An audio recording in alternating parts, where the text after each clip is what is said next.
Hello viewers, আসসালামু আলাইকুম। Welcome to my channel Afroza শখের রান্নাঘর। আমি আজকে করেছি একটু ভিন্ন পদ্ধতিতে আলুর দম।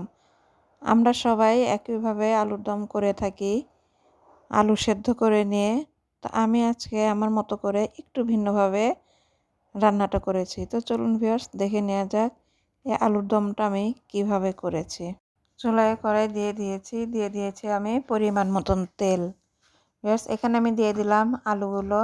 আলু ছোট ছোট আলু, এটা নতুন আলু, তাই আমি আলুগুলো আর মাঝখান থেকে কেটে নেই।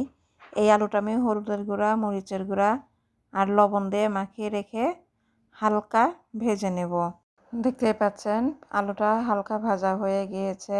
এখন আমি ভেজে নেওয়া আলুগুলো উঠিয়ে নিচ্ছি। ভেজে রাখা আলুগুলো আমি উঠিয়ে নিয়েছি। এখন আমি এই ভেজে নেওয়া তেলের মধ্যে আমি দিয়ে দিলাম পরিমাণ মতন পেঁয়াজ। পেঁয়াজটা দিয়ে আমি হালকা ভেজে নেব। দেখতে পাচ্ছেন পেঁয়াজটা আমি হালকা ভেজে নিচ্ছি। দিয়ে দিলাম আমি এখানে দারচিনি, এলাচ। আর পেঁয়াজটা যাতে পুড়ে না যায় সেই জন্য দিয়ে দিলাম সামান্য পানি। পানিটা দিয়ে আমি পেঁয়াজটা একটু ভালোভাবে নেড়ে চেড়ে বাকি মশলাগুলো এখানে দিয়ে দিলাম আমি লবণ, আদা বাটা, রসুন বাটা, মরিচের গুঁড়া, ধনিয়ার গুঁড়া, হলুদের গুঁড়া ও জিরার গুঁড়া। এখানে আমি আদা রসুন চা চামচের হাফ চামচ করে দিয়েছি। আর মরিচ, হলুদ এগুলোও আমি চা চামচের হাফ চামচ করে সব সম পরিমাণে দিয়ে দিয়েছি। আমি এগুলো দিয়ে মশলাটাকে খুব সুন্দর করে এখন কষিয়ে নিচ্ছি। দেখতেই পাচ্ছেন মশলাটা খুব সুন্দরভাবে কষানো হচ্ছে। দিয়ে দিলাম আমি এখানে একটা টমেটোটা দিয়ে আমি সুন্দরভাবে কষিয়ে নিচ্ছি। টমেটোটা খুব সুন্দরভাবে কষানো হয়ে গিয়েছে। এখন আমি দিয়ে দিলাম ভেজে রাখা আলুগুলো। তো আমি আবারও বলছি, আলুগুলো আমি খুব বেশি ভেজে নিইনি, হালকা ভেজে নিয়েছি। আমরা আলুর দমটা রান্নায় আলুটা সেদ্ধ করে নেই সবসময়, তবে আজকে আমার এই রান্নাটা করেছি আলুটা হালকা ভেজে নিয়ে, একটু ডিফারেন্ট ওয়েতে। তো কেমন লাগছে আপনাদের এই আলুর দম রান্নাটা?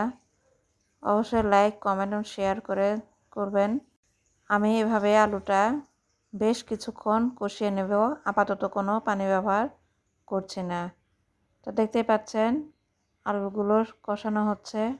ভিউয়ার্স, নিশ্চয়ই আপনারা দেখে বুঝতে পারছেন যে কালারটাও কিন্তু খুবই সুন্দর হয়েছে। খেতেও মাশাআল্লাহ খুবই ভালো লাগবে। আপনারা বাসায় এভাবে ট্রাই করে দেখবেন, ইনশাল্লাহ আপনাদের ভালো লাগবে। দিয়ে দিচ্ছি এখানে আমি চিকেন কিমাটা আমার রান্না করাই ছিল। আর আলুটাও খুব সুন্দরভাবে কষিয়ে নিয়েছি, নিশ্চয়ই দেখতে পাচ্ছেন। তো এখন আমি চিকেন কিমার আলু দিয়ে ভালোভাবে নেড়ে চেড়ে মিশিয়ে নিচ্ছি। দিয়ে দিচ্ছি এখানে আমি 1 কাপ পরিমাণ পানি। পানিটা দিয়ে আমি আলুর দমটাকে ভালোভাবে নেড়ে মিশিয়ে নিচ্ছি। এখন আমি এটাকে একদম লো ফ্লেমে রেখে ঢেকে দিব কিছুক্ষণের জন্য। দেখে নেওয়া যাক আলুর দমের কী অবস্থা। তো দেখতেই পাচ্ছেন বেশ ভালোই বলক এসে গিয়েছে। এখন আমি এটাকে আরেকটু উল্টিয়ে পাল্টিয়ে নেড়ে নিচ্ছি। ভালোভাবে নাড়া হয়ে গেলে এখানে আমি দিয়ে দিব 3-4টা কাঁচামরিচ। দিয়ে দিলাম আমি 3-4টা কাঁচামরিচ। কাঁচামরিচটাকে দিয়ে আমি আর কিছুক্ষণ রান্নাটা করে নেব। দিয়ে দিলাম আমি এখানে চা চামচের 1 চামচ পরিমাণ ঘি। ঘিটা দিয়ে আমি ঢেকে দিলাম 2-3 মিনিটের জন্য। হয়ে গেল আলুর দম রান্না।